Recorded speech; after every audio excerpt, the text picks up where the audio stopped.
Hello everyone, मेरा नाम है हार्दिक पालरेचा और आज के इस वीडियो में हम एक फ्लो चार्ट के बारे में स्टडी करने वाले हैं। क्वाड्रिलेटरल्स का हमने एक फ्लो चार्ट बनाया है। देखो, क्वाड्रिलेटरल्स में हमने पढ़ा था कि 6 टाइप के क्वाड्रिलेटरल होते हैं। तो मेनली जो क्वाड्रिलेटरल्स हैं वो कौन कौन से हैं? पैरेललोग्राम, ट्रेपेजियम और काइट। ये 3 टाइप के मेन क्वाड्रिलेटरल्स हैं। फिर पैरेललोग्राम में ही स्क्वायर भी आता है, रेक्टेंगल भी आता है और रोम्बस भी आता है। ये स्क्वायर, रेक्टेंगल और रोम्बस तीनों पैरेललोग्राम के टाइप्स हैं।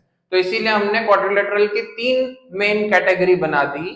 पहला हो गया पैरेललोग्राम, दूसरा हो गया ट्रेपेजियम, तीसरा हो गया काइट। पैरेललोग्राम क्या होता है? जिसमें opposite sides are equal and parallel.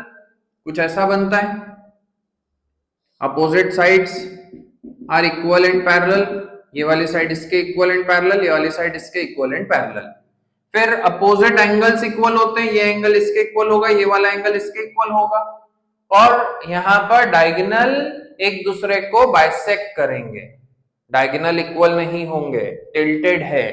Tilted में डायगोनल इक्वल नहीं हो सकते हैं, तो डायगोनल इक्वल नहीं होंगे, बट डायगोनल एक दूसरे को बाइसेक्ट करेंगे। ठीक है, 90 डिग्री पर बाइसेक्ट नहीं करेंगे।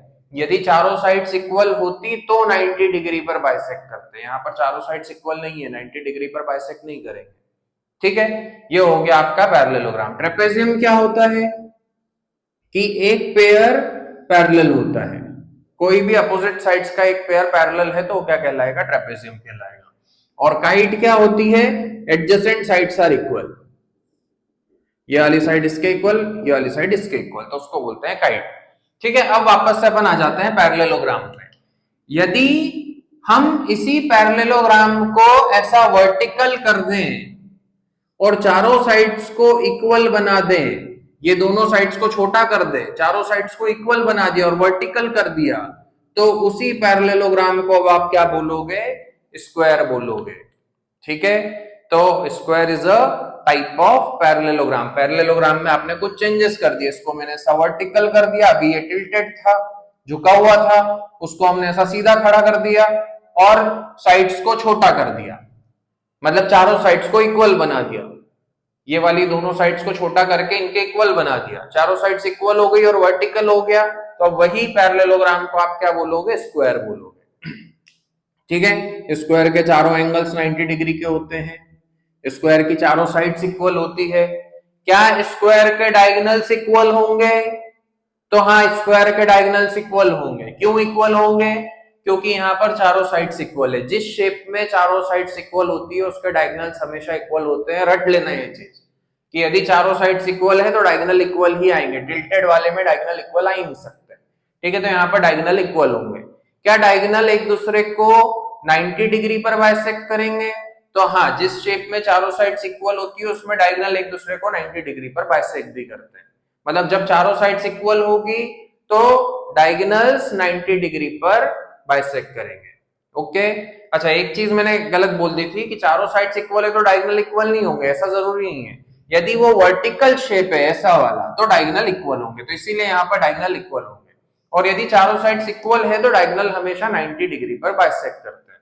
ओके, अब स्क्वायर से ही हमने फिर क्या बनाया? रेक्टेंगल बनाया।